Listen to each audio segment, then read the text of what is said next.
Đánh đi, anh vừa đánh xong rồi. Anh đánh đi, đánh thế em Vừa đánh rồi. này thử tí ra nào. Đau hết cả tay à. Đánh đi. Đánh lên chín.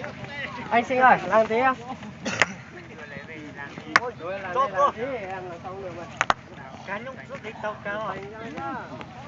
Mà nhà dưới lúc tôi cho là giờ lúc không ăn rồi, không ăn rồi là cháu ăn rồi.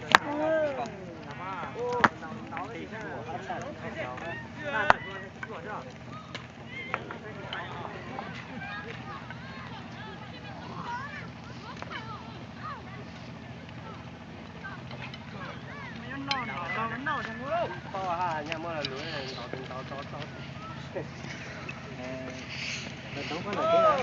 Tao có là mong này sang cho mong đây, xong nó tụi má có mình đã chinh phân rồi, có lợn ăn nữa.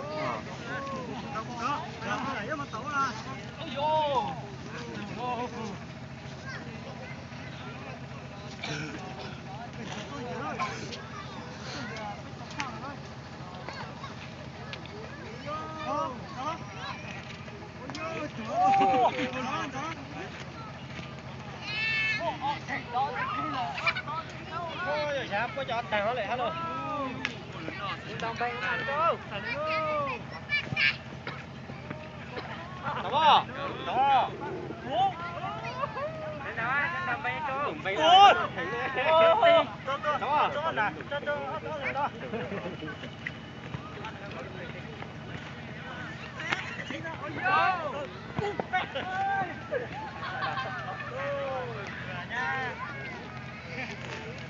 Tao lúc tụi tao thế rồi.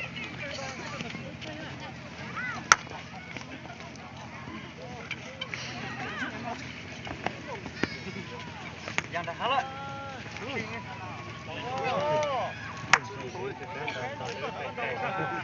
Sợ.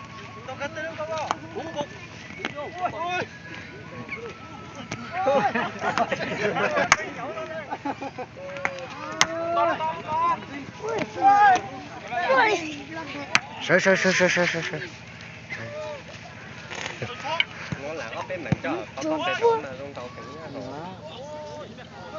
Ôi chân gì sao? Là muốn để nó cho để nó phát sáng nó ta trong tay cho mình cái tàu kính nó Mong có đó, tôi là cái gì mà lo.